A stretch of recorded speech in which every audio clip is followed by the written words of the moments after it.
और जहां तक मैं समझती हूं, करने करवाने वाले तो बाहर से दिखते हैं, एक अज्ञात शक्ति सबको संचालित करती है। माँ ने कहा कि दशहरा मैदान में नहीं, मेरे आंगन में बैठकर कथा करो, और फिर जो अधूरे कार्य हैं वो संपन्न होने चाहिए। संत का संकल्प, सन 23 में भगवती को वहां विराजमान करना है, ये इस कथा में निश्चित हो जाना चाहिए। ये संत के संकल्प की पूर्ति में पूरे नगर को लग जाना चाहिए। मैं पूज्य महाराज श्री और अन्नपूर्णा ट्रस्ट के सभी ट्रस्टी, वात्सल्य सेवा समिति के सभी लोग, साध्वी सत्यप्रिया ने कहा, दीदी माँ 2 साल हो गए और कोरोना काल था, बहुत सारे भक्त हैं कथा श्रवण करना चाहते हैं। और जब इंदौर में मैं अभी कलश यात्रा देख रही थी, इतना तपता हुआ तेज तपस सूरज की किरणें है ना, और शीश पर कलश धारण करके देवियां, और रामचरित मानस जिनके मानस में विराजमान हो जाए वो तो धन्य हो ही जाएगा ना, वो तो कृतार्थ हो ही जाएगा। ऐसा जोश, ऐसा प्रेम, ऐसा स्नेह। और फिर विनोद भैया, आपको मालूम होगा इंदौर से मेरा बहुत स्नेह है। ये मेरी संघर्ष भूमि भी है, ये मेरी साधना भूमि भी है। और मेरे गुरुदेव युग पुरुष जी, उन्होंने 50-60 साल से, जैसे अन्नपूर्णा भगवती विराजमान है 68 वर्षों से तो कृपा बरसा रही हैं, ऐसे मेरे गुरुदेव भी इंदौर के कण कण के ऊपर कृपा करते हैं। हर वर्ष, हर बार यहाँ उनकी उपस्थिति होती है। हमारी साध्वी जी यहाँ, पूज्य साक्षी चेतना जी, चैतन्य सिंधु जी, सब यहाँ विराजमान हैं। और मैं आप सबके बीच में बैठकर धन्य हूँ, क्योंकि भगवान के गीत गाने का, प्रभु की चर्चा करने का, उनके चिंतन में उतरने का अवसर है ना। सामान्य नदी में अगर डूबोगे तो मर जाओगे, पर राम कथा की मंदाकिनी में डूबोगे तो तर जाओगे। ये तारणहार कथा है। इसलिए वो बात अलग है कि हम ये सोचें कि भाई हम अंजलि भर के पी लें, हम थोड़ा सा आचमन कर लें, हम कुछ तट पर बैठ जाएं, कुछ किनारे पे बैठ के कुछ शीतलता का प्रसाद पा लें। लेकिन वो बहुत अद्भुत है कि हम स्वयं उतर जाएं उसमें, और फिर हम स्वयं ही ना उतरें, वे उतर आए हम में विराजमान हो जाएं आकर।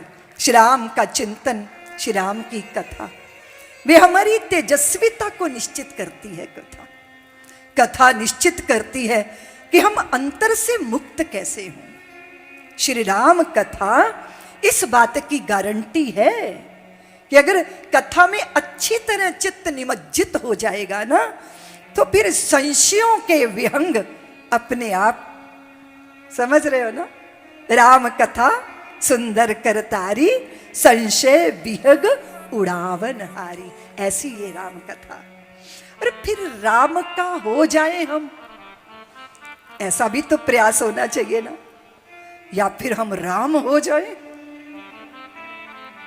कहा था ना नामधारी दिनकर जी ने कि वो पिए शीत तुम आतप घाम पियो रे, और वो जपे नाम तुम बनकर राम जियो रे।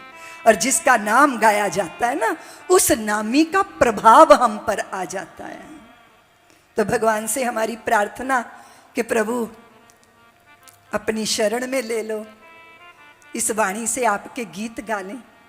दुनिया के गीत तो बहुत गाते हैं, प्रशंसा करते, चापलूसी करते, कभी अपने भी बहुत गीत गाते हैं, मैंने ये किया, मैंने ये किया, मैंने ऐसे किया। और अपनों के भी हम बहुत गीत गाते हैं। जब अपनी बात करते हैं तो हमारी अहंता दृढ़ हो जाती है, और जब अपनों की बात करते हैं तब हमारी ममता दृढ़ हो जाती है।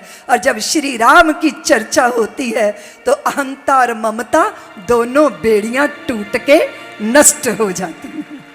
इसलिए चिंतन तो श्री राम का। प्रभु आपने अपने चरणों में बैठा लिया ना, हम तो प्रार्थना कर रहे थे ना आपसे।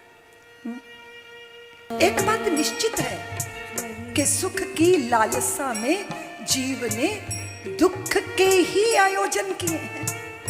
हमने जब जब सुख मांगा तब तक दुख से पाला पड़ा ना। लाभ के सपने लिए तो हानि से पाला पड़ गया, संयोग की कल्पना की तो वियोग का दुख झेलना पड़ गया। मिलन की आस थी, जुदाई के आंसू बहाने पड़ गए। यही सच है ना संसार का। और हमारे गुरुदेव कहते हैं हर समय खुशहाल रहना, तो हम तुमको सूत्र देते हैं, ठीक है। हर समय खुशहाल रहना कोई हमसे सीख ले, सब में रह के अलग रहना कोई हमसे सीख ले। झंझटों से भाग जाना चाहे जिससे सीख लो, पर झंझटों में रह के बचना कोई हमसे सीख ले। औरों की आंखों में आने के लिए सब सज रहे, पर आंख अपनी में समाना कोई हमसे सीख ले। आंख गैरों से लगाना बच्चा बच्चा जानता, पर आंख अपने से लगाना कोई हमसे सीख ले।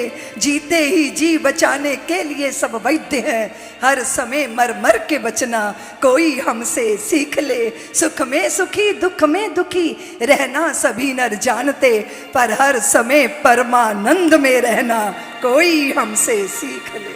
वो सूत्र है सदा सदा आनंद। कहाँ है वो आनंद? श्री हरि के चरणों में या चरणों की शरण में असली है सुख का खजाना।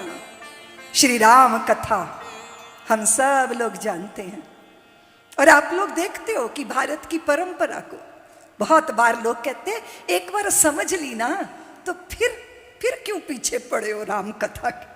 समझ लो, बस एक बार पढ़ लो, स्वाध्याय कर लो, बस समझ लो। तो हमने कहा कि ये समझ की बात है, लेकिन ये स्वाद की भी तो बात है ना। हम पाठ करते हैं पूरे भारत के अंदर, श्रीमद् भगवत गीता का पाठ होगा, रामायण का पाठ होगा, और रामचरितमानस का तो घर घर पाठ होता है ना, घर घर पाठ होता है। क्यों होता है? कविता पढ़ी जाती है ना, काव्य को पढ़ा जाता है। गणित एक बार समझ लिया, पर कविता बार बार, और हर बार जब हम रामचरितमानस में गोता लगाते हैं, हर बार कोई ना कोई कीमती मोती जरूर प्राप्त होता है ना। दुनिया नहीं समझ पाती, पश्चिम का जगत नहीं समझ पाता भारतीयों के चित्त की दशा को। वो कहते हैं बस करते रहते हैं, पाठ करते रहते हैं।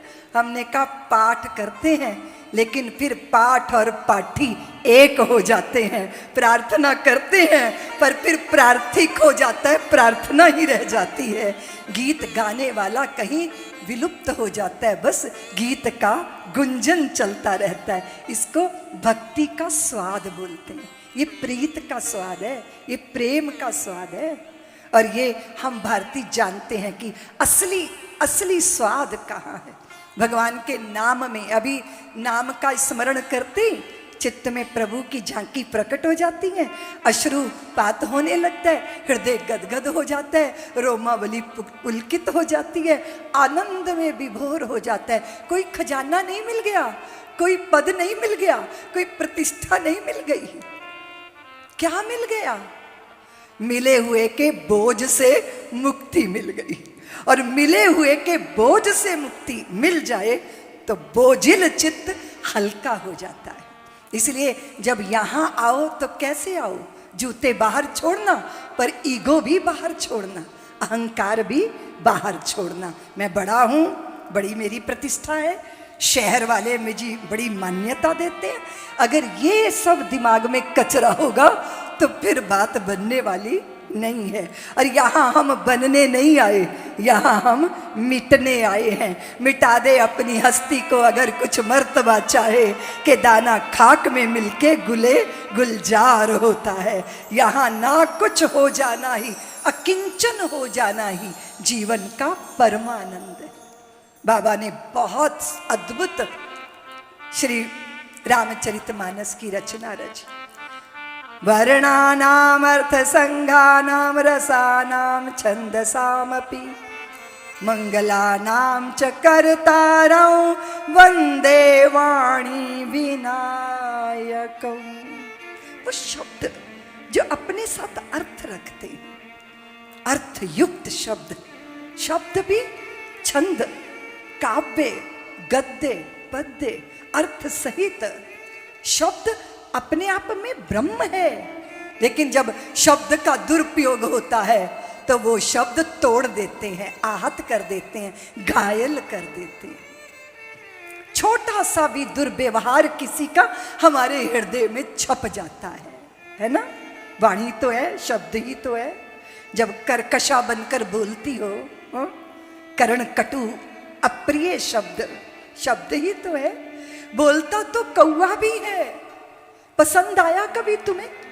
पुरानी देवियों को पसंद आता था कभी कभी जब मुंडेर पे बोलता था बैठकर, तो स्त्रियां कहती थी मेरी मुंडेर पे कागा बोले, मेरा दिल डोले, लगता है मेरा प्रिय आने वाला है। लेकिन बार बार जब बोलते कौआ तो उठाती थी मिट्टी का ढेला और मारती थी कि काव काव करके कान पीड़ित कर दिए। कोई आए या ना आए, तू तो यहां से दफा हो जा। किसी को पसंद नहीं कौआ। किसी ने लकड़ी का पिंजड़ा बना के भी उसे नहीं रखा। मैना और तोतों के लिए तो चांदी सोने के भी पिंजड़े बनाए जाते हैं, ऐसा सुना है। वो कौआ किसी को पसंद आया कभी? लेकिन कर्ण कटु कर्कश वाणी बोलने वाले काग, वो भी जब काग वसुंडी बनकर श्री राम कथा कहते हैं तो पक्षी राज गरुड़ जी महाराज भूमि पर बैठकर कथा श्रवण करने का सौभाग्य प्राप्त कर लेते हैं। सब्सक्राइब करें साध्वी ऋतंभरा जी के YouTube चैनल को और हमारे वीडियोस को सबसे पहले देखने के लिए बेल आइकन को दबाना न भूलें।